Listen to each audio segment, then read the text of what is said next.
ही घेऊन माननीय जिल्हाधिकारी असतील, माननीय पर्यावरण मंत्री महोदय केंद्रातले असतील, यांना आपण या आधीच पाठपुरावा केलेला आहे, या आधीच यांच्याशी पत्रव्यवहार केलेला आहे. मध्यंतरी तालुक्यात काही जणांनी एक आवर्जून प्रश्न विचारला होता, खासदार जिवंत आहेत का? प्रत्येकाची आपापली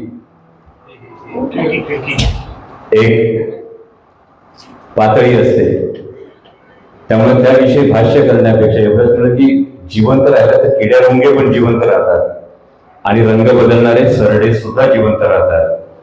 जिवंतपणाचं लक्षण काय असतं त्याचे संतांनी सांगितले ते म्हणजे अभ्यासोनी प्रगटावे. आणि त्यामुळे क्लिप्सच्या बाबतीत म्हणाल तर आजच्या प्रेझेंटेशनच्या ज्या काही क्लिप्स आहेत, या क्लिप्स अभिमानानं 4 चौघात बघता येण्यासारख्या असतील, ज्याच्यातून नॉलेज वाढेल. सहकुटुंब बघताना लोकांना कळेल की तालुका नक्की कुठल्या संकटातून जातोय. कदाचित काही लोकप्रतिनिधींना त्यांच्या अतिशय व्यस्त व्यापामुळे हा अभ्यास करायला वेळ मिळाला नसेल, म्हणून तुमच्या माध्यमातून मी सगळ्याच लोकप्रतिनिधींना विनंती करतो, प्रशासनाला विनंती करतो की हा प्रकल्प काय आहे, याच्यातून नेमके काय धोके आहेत हे व्यवस्थित प्रत्येकानं समजून घ्यावं. आणि म्हणून त्यासाठी थोड्याशा विस्तृत अशा पत्रकार परिषदेचं आपण हे आयोजन केलेलं आहे. सर्व पत्रकार बांधव असतील, सर्व सामाजिक कार्यकर्ते असतील, सर्व पदाधिकारी असतील, या सर्वांचं मी मनापासून स्वागत करतो. माझ्या आदिवासी भागातले अनेक कार्यकर्ते आज महाराष्ट्र प्रदूषण नियामक मंडळाच्या कार्यालयाबाहेर उपोषणाला गेले, त्यामुळे त्या सगळ्या लोकांनी आम्ही तिकडे आहोत, परंतु आमचं या सगळीकडे लक्ष आहे. कारण आपण जो काही आतापर्यंत जिल्हाधिकारी महोदय असतील, केंद्रीय मंत्री महोदय असतील, यांच्यापर्यंत केलेला पत्रव्यवहार हा त्यांना संपूर्णपणे अवगत आहे. त्यामुळे माझी आपल्याला विनंती आहे की आपल्या माध्यमातून ही गोष्ट जास्तीत जास्त लोकांपर्यंत पोहोचूया. तर नेमका प्रकल्प काय? माळशेजघाट बोरांडे पंप स्टोरेज जलविद्युत प्रकल्प असं आपल्याला सांगण्यात आलं. आजच्या पत्रकार परिषदेत आपण नेमकं काय बघतोय? नेक्स्ट, हा प्रकल्प नेमका काय राहणार आहे, याचा हा फार महत्वाचा मुद्दा आहे. याचा करार हा कोणाकोणात झाला? अनेकांचं असं एक गैरसमज आहे की हा केंद्र शासनाचा प्रकल्प आहे, तर याचा करार हा कोणाकोणात झालाय? जमीन, पाणी आणि पैसा अहवालातले आकडे नेमकं काय सांगतायत? याचे पर्यावरणीय परिणाम नेमके काय आहेत? याचा एक एन्व्हायरमेंटल इम्पॅक्ट असेसमेंट जो म्हटला जातोय, या अहवालातल्या गंभीर त्रुटी काय आहेत आणि याच्यामधली आमची मागणी काय आहे आणि सरकारला आमचे प्रश्न काय? ते एकूण पुढची स्लाइड प्रकल्पाचं संपूर्ण स्वरूप तुम्हाला दिसेल. या प्रकल्पाच्या स्वरूपामध्ये या सगळ्या गोष्टी तुम्हाला बऱ्यापैकी याची कल्पना आहे. एकूण कायम स्वरूपी संपादित होणारी जी जमीन आहे ती 166 हेक्टरची जमीन आहे. एकूण प्रकल्प जो सांगितला जातोय तो 1,500 मेगावॅटचा प्रकल्प सांगितला जातोय. यातून पुढे गेल्यानंतर आता जे दिसतंय हे फक्त हिमनगाचं एक वरचं टोक आहे. याच्या खाली एकूणच सह्याद्रीच्या पर्यावरणीय संतुलनासाठी जुन्नर तालुक्यातला हा केवळ मी अतिशय जबाबदारीनं हे विधान करतोय, हा प्रकल्प आता फक्त आदिवासी भागासाठी संकट वाटत असला तरी हा प्रकल्प केवळ आदिवासी भागासाठी संकट नाही, हा पुढे जाऊन संपूर्ण पूर्व भागासाठी सुद्धा एक फार मोठी धोक्याची घंटा ठरू शकतो. आणि असा एक प्रकल्प होत नाहीये, या पद्धतीच्या 59 प्रकल्पांचा MOU हा करण्यात आलेला आहे. त्यामुळं आपल्या सगळ्यांच्या माध्यमातून ज्या ज्या ठिकाणी हे प्रकल्प होत आहेत त्या तिथल्या लोकप्रतिनिधींना सुद्धा माझी ही विनंती आहे की आपण याकडे बारकाईनं बघावं, कारण हे नेमकं काय घडतंय हे आपल्या सगळ्यांना समजायला हवं. बरं, हे दाखवत असताना केवळ जलविद्युत प्रकल्प असं जे म्हटलं जातं किंवा हा एनर्जी स्टोरेजचा प्रकल्प हे म्हटलं जातं, हा सुद्धा एक मुखवटा आहे अशी शंका आहे, ज्याकडे मी पुढच्या टप्प्यात येतो. आता पुढे जाऊयात, प्रकल्प नेमका काय आहे, कारण आपल्यापैकी अनेकांना नेमका प्रकल्प काय माहित नाहीये. त्या पद्धतीनं 2 जलाशय तयार करण्यात येणार आहेत. वर आडोशीला हा जुन्नर तालुक्यातला जलाशय असणार आहे, जो साधारणतः 7.15 MCMच्या कपॅसिटीचा जलाशय असणार आहे आणि दुसरा जलाशय हा 8.10 MCMचा हा जलाशय असणार आहे. आणि मध्ये हे जे तुम्हाला ब्लॅक लाईन दिसतीये, हे जे इथे मध्ये दिसतंय, हे भूमिगत वीजगृह असणार आहे. हे भूमिगत वीजगृहाच्या माध्यमातून, टनेलिंगच्या माध्यमातून जेव्हा रात्री स्वस्त वीज वापरून या खालच्या जलाशयातलं पाणी वरच्या जलाशयात सोडलं जाणार आणि मग या टनेलच्या माध्यमातून पाणी खाली येत असताना जेव्हा वीज दर जास्त असतो तेव्हा हे पाणी खाली सोडून 6 तास वीज निर्माण केली जाणार, अशा पद्धतीचा हा संपूर्ण प्रकल्प. हे जेव्हा 59 प्रकल्प आपण बघतो तेव्हा 59 प्रकल्पांची माननीय मुख्यमंत्री महोदयांच्या नुसार जी प्रस्तावित कपॅसिटी जी म्हटली जाते ती 80,000 मेगावॅटची कपॅसिटी सांगितली जाते. पण 2030 पर्यंतची एकूण महाराष्ट्राची एनर्जी रिक्वायरमेंट जर बघितली तर ही 80,000 मेगावॅट नाही. शंकेची जी पाल चुकचुकते ती इथे चुकचुकते की जी महाराष्ट्राची रिक्वायरमेंटच नाही अशा पद्धतीच्या एनर्जी स्टोरेजचे 59 प्रकल्प सह्याद्रीवर लादण्याचं नेमकं कारण काय. आणि यामध्ये बांधकाम कालावधी हा 5 वर्ष आहे. यामधला हे जे वाक्य हे फार महत्वाचं आहे. हे जे डोंगर पोखरून या पद्धतीच्या नलिका आणि प्रेशर शॅफ्ट जे केले जाणार आहेत हे यासाठी फार मोठ्या प्रमाणावर स्फोटाची गरज भासते. यामध्ये ब्लास्टिंगची गरज ही फार मोठ्या प्रमाणावर भासते. आता कंपनी असं म्हणत असली की आमच्याकडे या संदर्भातली टेक्नॉलॉजी आहे, तर कुठल्याही अहवालामध्ये या संदर्भातल्या कुठल्याही टेक्नॉलॉजीचं कुठेही ना स्पष्टीकरण आहे ना या टेक्नॉलॉजीचं कुठेही एक्झाम्पल देण्यात आलेलं आहे. आणि सह्याद्रीच्या एकूण कातळाची रचना जर आपण बघितली तर हा संपूर्ण सह्याद्री हा बेसॉल्ट खडकापासून बनलेला आपला पर्वत आहे. आणि सह्याद्री जो बनलेला आहे यामधला पुढचा फार मोठा धोका तुम्हाला सांगतो. सह्याद्री जो बनला हा ज्वालामुखीतून बनलेला आहे. त्यामुळे ज्वालामुखीतून जेव्हा एखादा पर्वत बनतो तेव्हा तो लेयर्सनी बनत असतो. ज्वालामुखीचा आत्ता एक स्फोट झाला, त्यानंतर काही महिन्यांनी काही वर्षांनी स्फोट झाला, त्यानंतर काही वर्षांनी स्फोट झाला. त्यामुळे आधीचा लाव्हारस थंड झालेला, त्यानंतर दुसरा स्फोट झाल्यानंतर दुसरा लाव्हारस थंड होतो. आणि त्यामुळे 2 लेअर मध्ये ज्याला आपण सायफन म्हणतो, ज्याला आपण गॅप्स म्हणतो, या असण्याची फार मोठी शक्यता आहे. आणि हा प्रकल्प डिझाईन करत असताना याचा जिओलॉजिकल स्ट्राटा सर्वे हा आपल्या कोणाही समोर अजून नाही. त्यामुळे आज आपण आदिवासी भागातला एक प्रकल्प म्हणत असलो तरी यावरच्या जलाशयापासून पुढच्या स्लाइड मध्ये तुम्ही बघू शकाल प्रकल्प नेमका कुठं उभा राहणार आहे. जर हे 2 जलाशय आपण बघू शकत असाल तर आपण माहिती काढा आडोशी पासून जिथे दुर्घटना घडली होती त्या माळींचं अंतर किती आहे. आडोशी पासून माळींचं अंतर किती आहे, जिथे जिओलॉजिकल स्ट्रॅटामध्ये मी म्हणालो लेअरिंगने पर्वत बनतो, या लेअर्सची माहितीही नाही. आणि जर या लेअरिंग मध्ये जर पाणी गेलं तर काय होऊ शकतं हे आपण माळींमध्ये पाहिलेलं आहे. आपण माळशेज घाटामध्ये वारंवार दरड कोसळण्याचा जो प्रकार आपण सातत्यानं अनुभवत असतो, माळशेज घाटापासून या प्रकल्पाचं अंतर किती हे आपण पाहावं. आणि आता आपल्याला जे सांगितलं जात आहे तो एकच प्रकल्प सांगितला जातोय. यामध्ये 2 प्रस्तावित प्रकल्प आहे. हा प्रकल्प एक अदानीचा प्रकल्प आहे आणि दुसरा टिहरी हायड्रो डेव्हलपमेंट कॉर्पोरेशनचा THDCचा जो दुसरा माळशेज घाटचा पंप स्टोरेज प्रकल्प आहे. असे 2 प्रकल्प याच भागात येत आहेत. आणि ही शेवटची ओळ जर तुम्ही बघितली तर हा संपूर्ण डेक्कन ट्रॅप बेसॉल्ट जो सह्याद्री बनलेला हा डेक्कन ट्रॅप बेसॉल्ट मध्ये आलाय. आणि हा भूकंप प्रवण क्षेत्र 3 या कॅटेगरीतला आपला संपूर्ण सह्याद्रीचा भाग आहे. मग भूकंप प्रवण क्षेत्र 3 या टप्प्यातला आपला संपूर्ण सह्याद्रीचा भाग असताना वरचा आडोशीचा जर तुम्ही जलाशय बघितला तर हा जवळपास नाणेघाटाच्या टॉपवर येतो. त्यामुळे भूकंप प्रवण 3 क्षेत्रामध्ये वरचा जलाशय हा इतक्या टॉपवर ठेवलेला आहे, त्यातून पाणी खाली परकोलेट होण्याची भीती आहे. आणि त्याच्या पुढचा तुम्ही जेव्हा इम्पॅक्ट असेसमेंट बघता त्यामधला दुसरा एक महत्वाचा मुद्दा तुम्हाला सांगतो. इथं हा जर सर्वे बघितला किंवा ही जर लोकेशन बघितली तर इथे 2 काय गोष्टी येत आहेत. ही सह्याद्रीची मुख्य रांग आहे. हा नाणेघाट आणि जीवधन किल्ल्याचा परिसर येतो.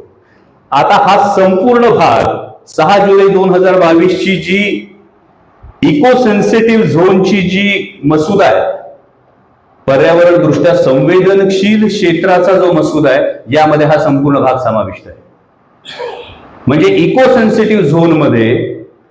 सेन्सिटिव्ह झोनचं कारण देऊन आमच्या आदिवासी बांधवांवर अनेक मर्यादा लादल्या जातात, इतर अनेक प्रोजेक्ट्सला मर्यादा लादल्या जातात. मात्र या प्रोजेक्ट्सला बिनबोभाट परवानगी दिली जाते थेट इको सेन्सिटिव्ह झोन मध्ये, भूकंप प्रवण क्षेत्र 3 मध्ये. हे नेमकं का होतं, हा महत्वाचा प्रश्न. आता पुढचे मुद्दे जे लोकांना वाटतं की नेमका करार कुणात झालाय, यामध्ये केंद्र सरकारची भूमिका काय, यामध्ये राज्य सरकारची भूमिका काय, आज दूध का दूध पाणी का पाणी होऊन जाऊ द्या. त्यामुळे ज्यांना कोणी जिवंत आहेत काय प्रश्न आहेत, त्यांनी नेमकं काय केलं हे आपल्याला बघावं लागेल. पुढची स्लाइड. हा महाराष्ट्र शासन आणि अदानी समूह यांच्यामध्ये झालेला करार आहे. सामंजस्य करार कोणामध्ये झाला? महाराष्ट्र सरकार आणि अदानी उद्योग समूह याच्यामध्ये, या 5 पंप स्टोरेजसाठी झाला. त्यानंतर शासनाने, महाराष्ट्र सरकारने केंद्रीय वन पर्यावरण मंत्रालयाकडे ही परवानगी पाठवली. त्यानंतर क्षमता ही बदलण्यात आली आणि पुढची ही जी गोष्ट ना मे 2026 याच्यामध्ये फार मोठी गंमत आहे की याच्यामध्ये जो एन्व्हायरमेंट इम्पॅक्ट असेसमेंट ही जी गोष्ट देण्यात आलेली आहे, जो EIA चा अहवाल 2026 मध्ये प्रकाशित करण्यात आला, या प्रारूप अहवालाचा सारांश फक्त सांगण्यात आला, पण याचं आधारभूत सर्वेक्षण मात्र डिसेंबर 2023 ते 24 मध्येच करण्यात आलेलं आहे. त्यामुळे आत्ताची परिस्थिती काय आहे ही या अहवालात कुठेही आपल्याला दिसत नाही. त्यामुळे विचारला पाहिजे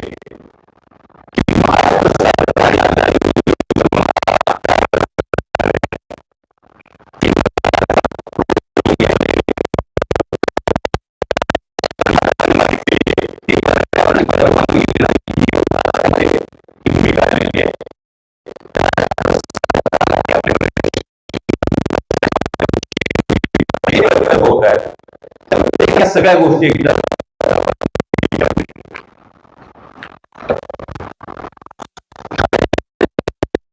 अधिकार राज्य शासनाचे आहेत.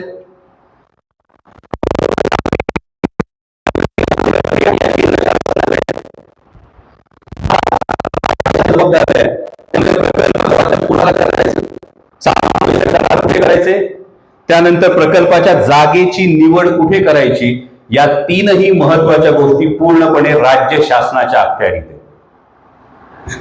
पुढचा महत्वाचा मुद्दा आहे की जलसंपदा विभागानं काळू नदीतून पाण्याचं उपलब्धता प्रमाणपत्र दिलंय. त्यानंतर पेसा कायद्याची अंमलबजावणी, ग्रामसभा संमती आणि भूसंपादन या 3ही जबाबदाऱ्या राज्य सरकारच्या आहेत. आज आपण या प्रकल्पामध्ये बघतोय सर्रास पेसा कायद्याचं उल्लंघन झालेलं आहे.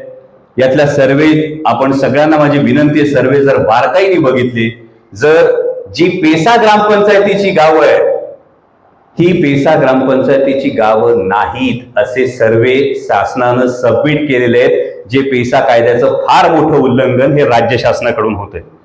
त्यानंतर वन जमीन वळवण्याची शिफारस सुद्धा ही राज्य केंद्राला करते आणि त्यामुळे या प्रकल्पामध्ये फार मोठी जबाबदारी ही संपूर्ण राज्य शासनाची आहे.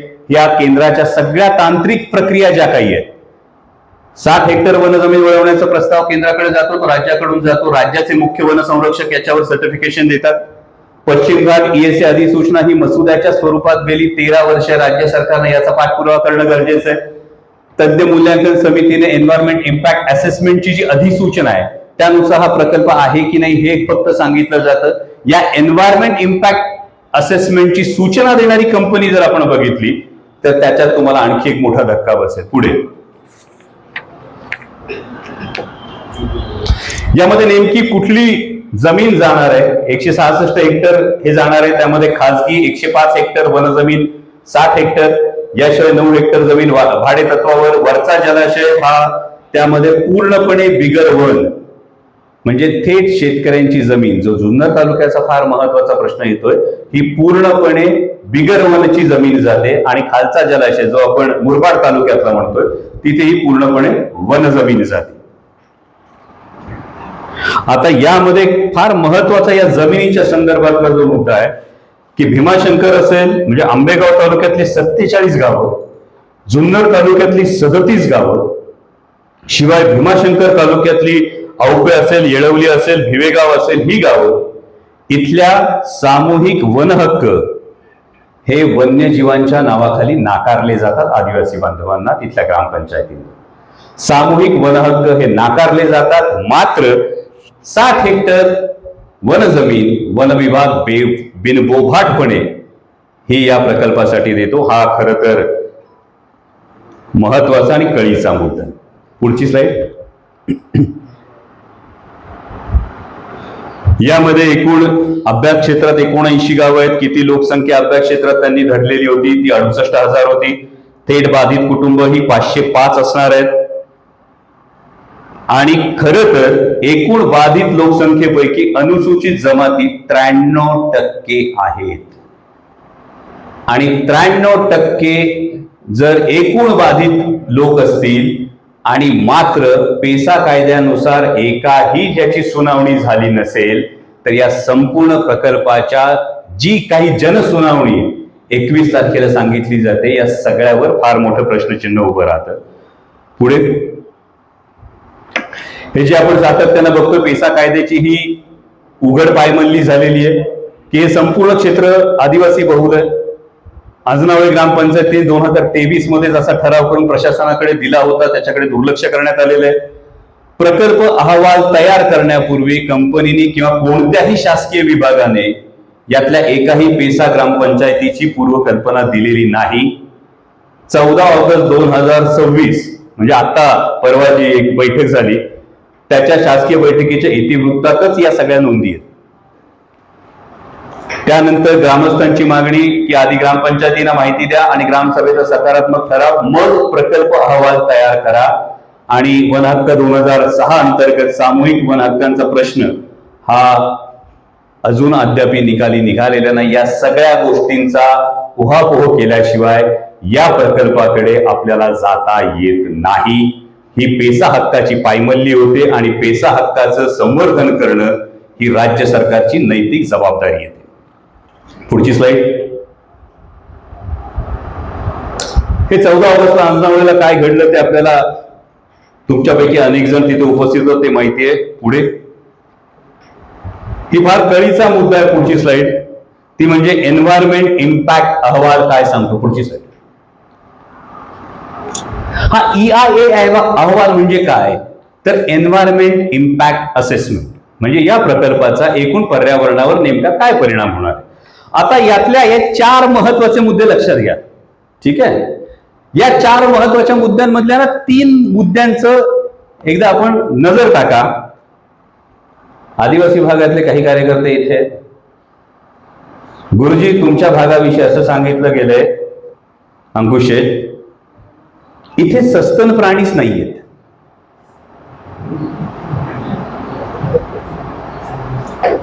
मग जुन्नर तालुक्याला प्रश्न पडतो बिबट्या आले कुठे, नीलगाय कुठे आहे.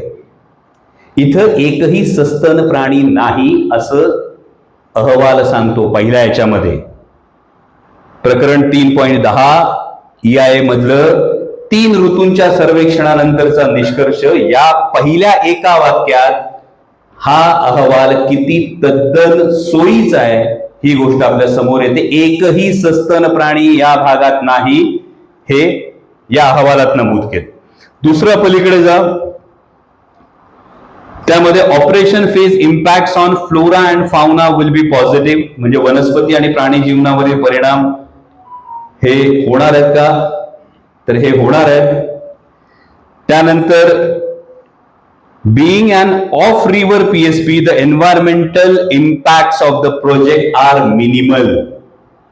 यामध्ये हा अहवाल असं सांगतो की याचे पर्यावरणावर होणारे परिणाम हे अगदी किरकोळ असतील, अगदी क्षुल्लक असतील. आणि आता या 3 याच्यानंतर चौथी गोष्ट लक्षात घ्या. यामध्ये आपत्ती व्यवस्थापन आराखडा जो 10.12 हा त्यातलं प्रकरण आहे त्यामध्ये असतं does not have substantial time for rescue in lower reservoir case. यामध्ये कुठलीही आपत्ती जर घडली तर खालच्या भागाला रेस्क्यू साठी पुरेसा वेळ मिळू शकत नाही. एकच अहवाल एकीकडे सांगतो की याच्यावर एन्व्हायरमेंटल इम्पॅक्ट होत नाही आणि तोच अहवाल त्यामध्ये सांगतो की यामध्ये रेस्क्यूसाठी काहीही धरणासंदर्भात दुर्घटना घडली तर खालच्या बाजूला बचावासाठी वेळ पुरत नाही. आता पुढची स्लाइड बघा. हे संपूर्ण प्रेझेंटेशन किती तकलादू गोष्टींवर आहे. तर EIAचा हा जर तुम्ही कॉलम बघितला तर या कॉलम मध्ये तुम्ही सगळे जुन्नर तालुक्यातले आहात. जनसुनावणी झाली का याच्या आधी? नाही. हा अहवाल असं सांगतो की मे 2026च्या अहवालामध्ये असं सांगण्यात आलेलं आहे जनसुनावणी नंतर यात सुधारणा करण्यात आल्या. म्हणजे एक खोटं लपवण्यासाठी इतर किती गोष्टी खोट्या बोलल्या जातात ते बघा.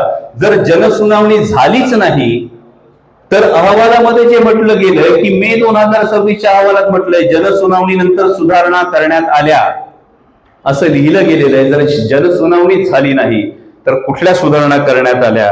त्यामुळं जो अहवालच खोटा आहे अशा अहवालावर जर तुम्ही 21 तारखेला जनसुनावणी घेत असाल तर ही लोकशाहीची सरळ सरळ केलेली क्रूर थट्टा आहे असं आमचं थेट म्हणणं आहे.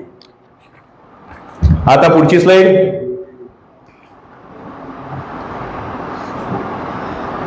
आता हे वन्यजीव सर्वेक्षण आहे. मी मगाशी म्हणालो की सस्तन प्राण्यांचा आकडा इथे 0 दाखवलाय.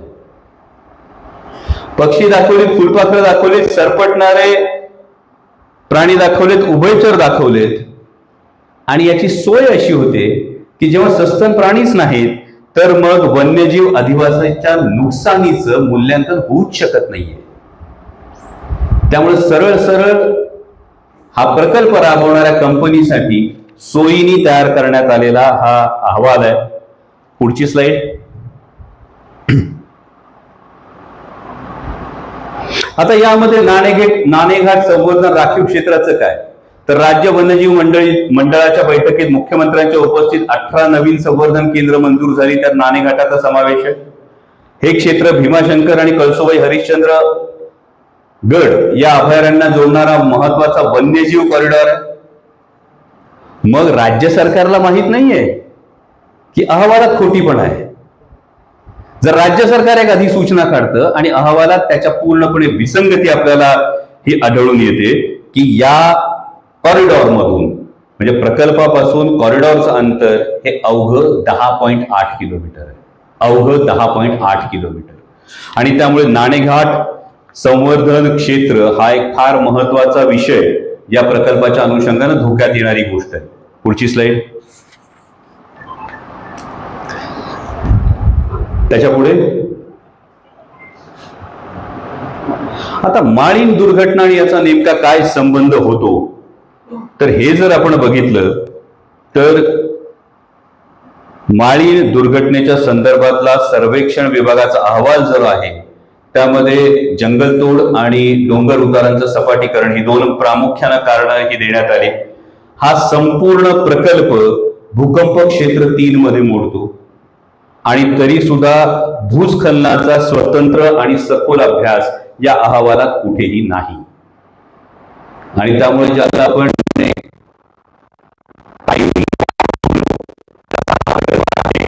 याविषयी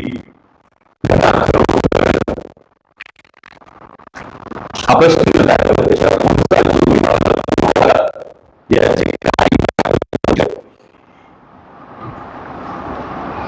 आता यातलं जे पाण्याचं गणित सांगण्यात आलेलं आहे. हा जो वरचा जलाशय आहे त्याला सांगितलं 7.06 MCM पाणी लागेल. खालच्या जलाशयामध्ये 9.88 MCM पाणी लागेल. तुम्हाला सांगितलं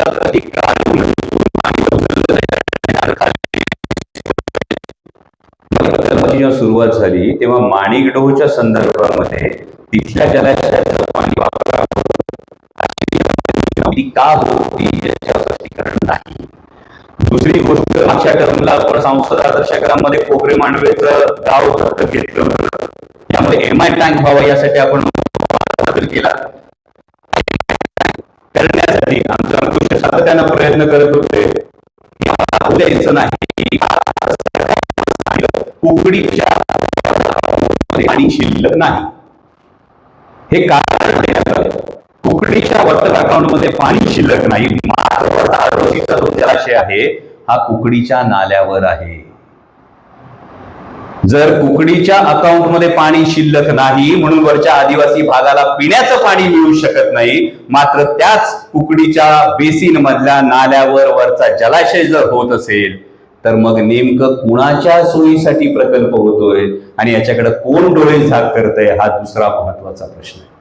जो महसूल विभाग इतक्या सगळ्या संदिग्धता असताना इतक्या तातडीनं जनसुनावणीची तारीख जाहीर करतो, तोच महसूल विभाग कोपरे मांडवेमध्ये prefabricated German metallic tank च्या 3 टाक्या मंजूर आहेत. त्यामध्ये फक्त जमीन द्यायला लोक तयार आहेत.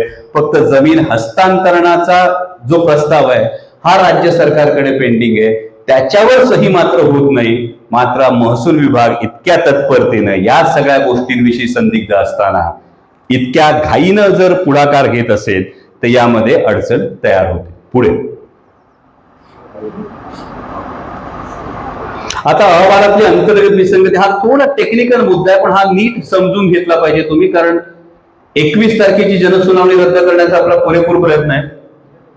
पण जर रेटून ही जनसुनावणी कधीही करण्यात आली तर ही स्लाइड तुमच्यासाठी फार महत्वाची आहे की यातला जो IUCN जी यादी आहे, जी रेड लिस्ट आहे, ही 2025/2 ची वापरतो आणि ती जुलै 2024 मध्ये पाहिली असं अहवालात लिहिलेलं आहे.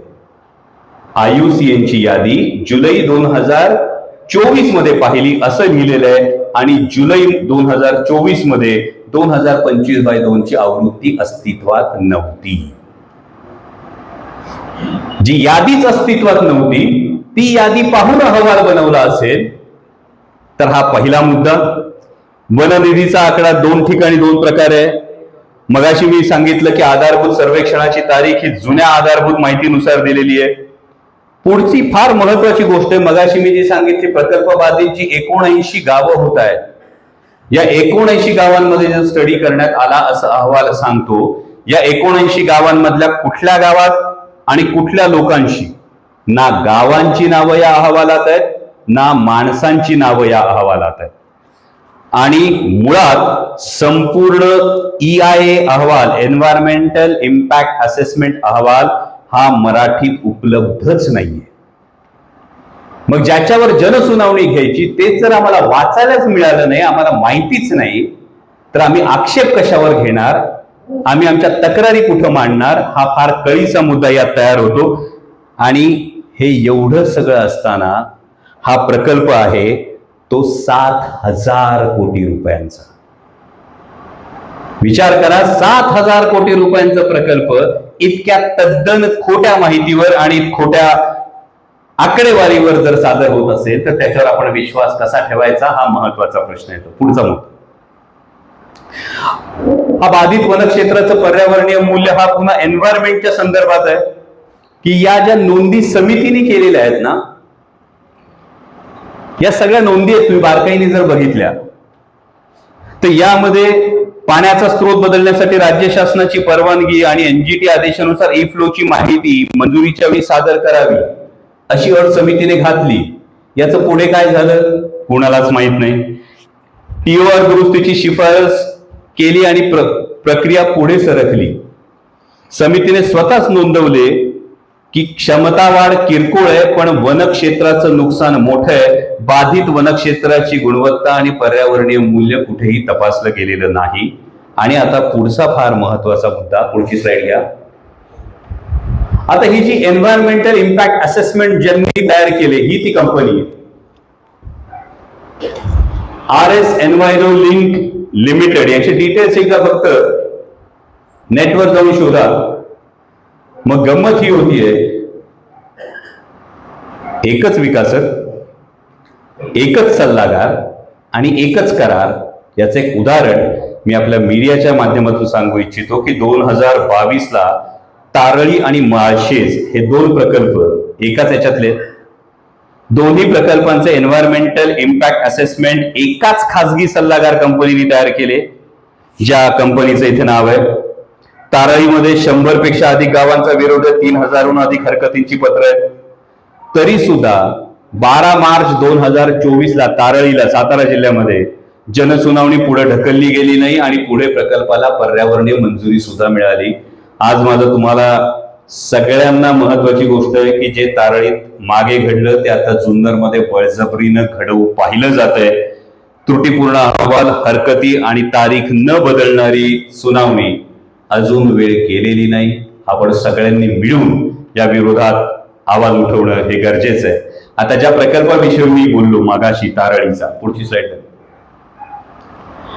हा जर प्रवाह तुम्ही जर संपूर्ण बघितला तर यामध्ये तारळीचा EIA आणि आंध्र प्रदेशातला अनंतपूर जिल्ह्यातला एक प्रकल्प, या दोन्हीचा एन्व्हायरमेंटल इम्पॅक्ट असेसमेंट सेम अहवाल देण्यात आला आणि प्रकल्प रेटून नेण्यात आला. म्हणून मी मगाशी जबाबदारीने म्हणालो जुन्नरमध्ये अजून वेळ गेलेली नाहीये. तीच कंपनी आहे आणि जुन्नरमध्ये पूर्वीच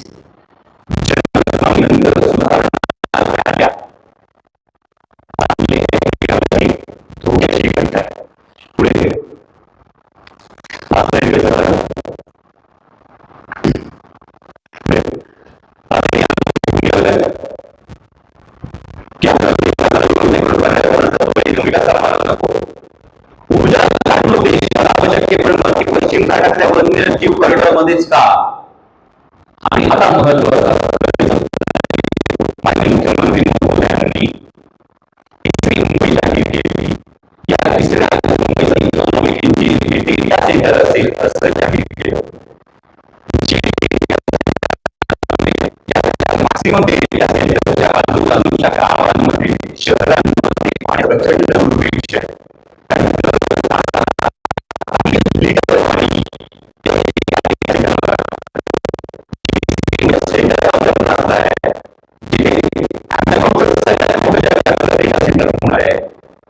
सुरू असणारे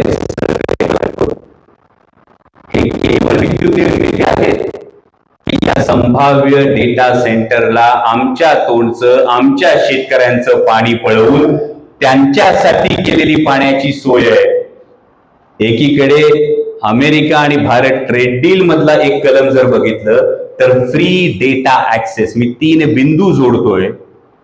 अमेरिका आणि भारताच्या ट्रेड डील मध्ये, US इंडिया ट्रेड डील मध्ये फ्री डेटा ऍक्सेस. तिसरी मुंबई जाहीर होते ज्यामध्ये फार मोठ्या प्रमाणावर डेटा सेंटर्स येतात, ज्या डेटा सेंटर्सला प्रचंड प्रमाणात पाणी लागतं. आणि तिसरा महत्वाचा मुद्दा जो आपल्या प्रकल्पाशी संबंधित येतो त्यामध्ये 2030 पर्यंत एनर्जी रिक्वायरमेंट हे फक्त 30,000 मेगावॅट असताना 80,000 मेगावॅटच्या एनर्जी स्टोरेज प्रकल्पाविषयी फक्त बोललं जातं. मात्र आमच्या हक्काचं पाणी पळवण्याचा हा डाव नाही ना, हा प्रश्न उपस्थित होतो. हा प्रश्न केवळ जुन्नर पुरता नाही, हा प्रश्न संपूर्ण महाराष्ट्रापुरता आहे आणि हा प्रश्न हा विचारला गेला पाहिजे. आणि त्यामुळे पुढची आमची मागणी आहे ती म्हणजे कायदा पाळला जावा. पेसा वनहक्क कायदा, भूसंपादन कायदा, स्थानिक पेसा ग्राम आदिवासी बांधवांच्या ग्रामसभेच्या संमतीशिवाय 1 इंच ही जमीन ही घेतली जाऊ नये. आणि पुढची स्लाइड.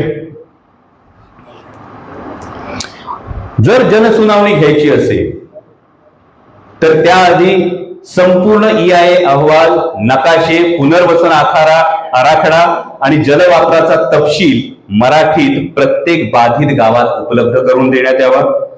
पेसा कायद्यानुसार आदिवासी बांधवांना संरक्षण लाभले तर पेसा कायद्याचं उल्लंघन होता कामा नये. नाणेघाट, संवर्धन, राखीव क्षेत्र आणि वन्यजीव कॉरिडॉर बाबत स्वतंत्र मूल्यांकन करण्यात यावं. पुढे. आणि ही संपूर्ण माहिती आपण जिल्हाधिकाऱ्यांना सुद्धा ही मागवलेली आहे आणि या माहितीच्या अधिकारी ही माहिती उपलब्ध झाल्याशिवाय कोणत्याही पद्धतीची जनसुनावणी घेऊ नये. ही जनसुनावणी स्थगित करण्यात यावी हीही आपण जिल्हाधिकाऱ्यांकडे माहिती ही केलेली आहे. पुढची स्लाइड. या 9 बाबींची आपण माहिती जिल्हाधिकाऱ्यांकडे जी मागवलेली आहे ही जनसुनावणीच्या टप्प्यावर असतानाच ही मागवलेली आहे आणि यापुढे अनेक प्रश्न हे आपण विचारलेले. हे 9च्या 9 मुद्दे तुम्हाला ही पत्र सुद्धा पब्लिक डोमेन मध्ये उपलब्ध आहे. पुढचे.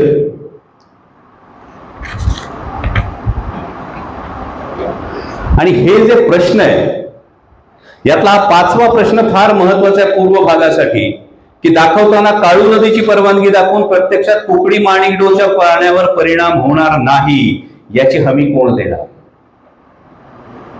या संपूर्ण भागामध्ये राज्य प्राणी ज्याला दर्जा मिळाला आहे तो शेकरू हा राज्य प्राणी आहे, आणि असं असताना वन्यजीव अधिनियमाचं सरळ सरळ उल्लंघन होतंय का? हे सगळे प्रश्न आहेत. आणि म्हणून माझी आपल्या सगळ्यांना विनंती आहे की हा जो प्रकल्प आहे हा प्रकल्प केवळ आदिवासी बांधवांच्या मुळावर येणार नाही. या प्रकल्पाची मला वाटतं तुम्हाला संपूर्ण सविस्तर माहिती ही आता झाली असेल.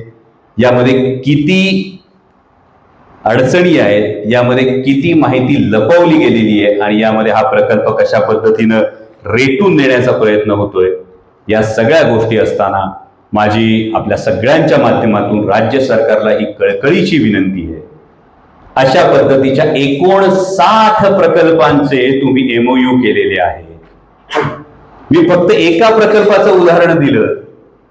जर हा प्रकल्प झाला आणि अशा पद्धतीनं रेटला गेला कोणतीही स्पष्टता न देता, तर केवळ आदिवासी भाग नाही तर पूर्व भागातला जो आमचा संपूर्ण शेतीसाठी सुजलाम सुफलाम भाग आहे, आमच्या तोंडचं पाणी पळवण्याचा हा डाव नाही ना, ही आमच्या मनातली भीती आहे. आणि त्यामुळे ही सगळी स्पष्टता आल्याशिवाय, या स्पष्टतेशिवाय कोणतीही जनसुनावणी ही आपल्या तालुक्यात आपल्या परिसरात होऊ द्यायची नाही, हा आपल्याला निर्धार करावा लागेल. हेच आपल्याला हे सगळं या निमित्तानं सांगायचं होतं. आता तुमच्या समोर हे सगळं सांगितल्यानंतर जिल्हाधिकारी महोदयांना सुद्धा ही संपूर्ण लिंक सांगितली होती. जिल्हाधिकारी महोदयांना तुमच्या समोर फोन करून ही जनसुनावणी स्थगित करण्याविषयी, कारण तुम्हाला ऍक्शन अपेक्षित आहे, माहिती सगळ्या देतील.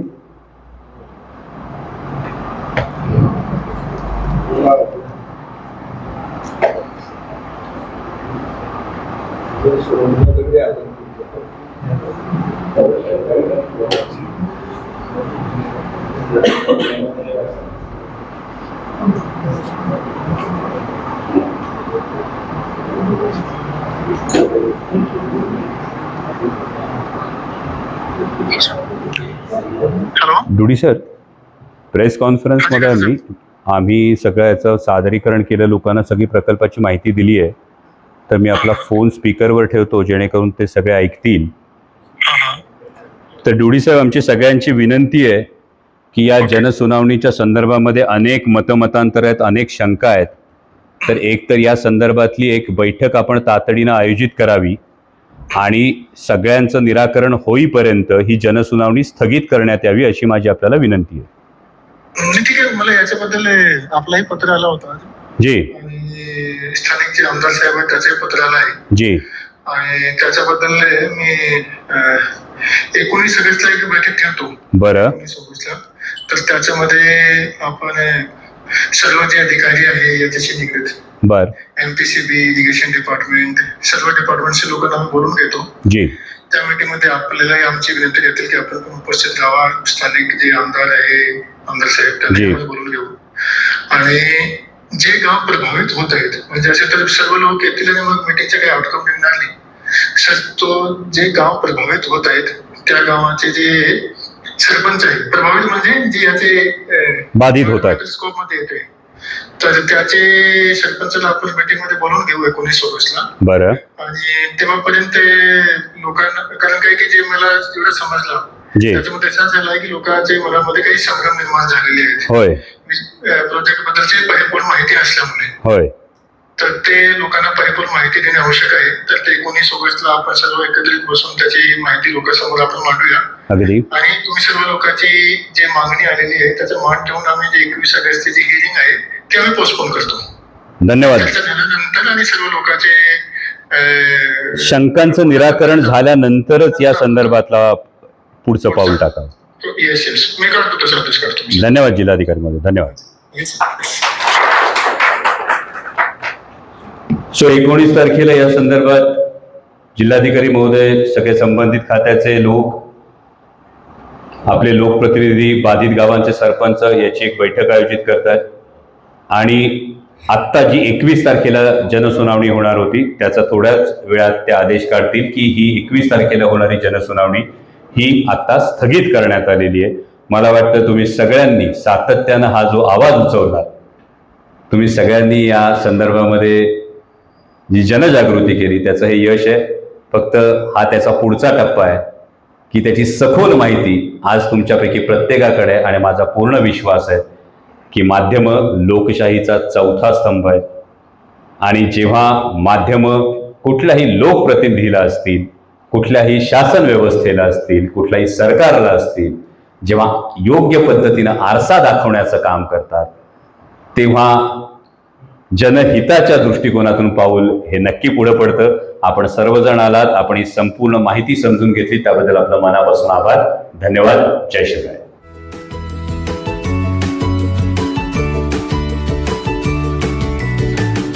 बातम्या शेतीच्या, बातम्या मातीच्या, बातम्या अन्यायाच्या, गुन्हेगारीच्या,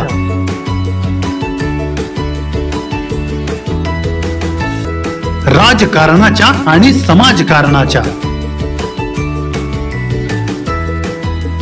शोषणाविरुद्ध बुलंद आवाज, जनसामान्यांच्या हुंकाराची गाज, सत्कार्याला प्रोत्साहन, दुष्कृत्याला अनुशासन,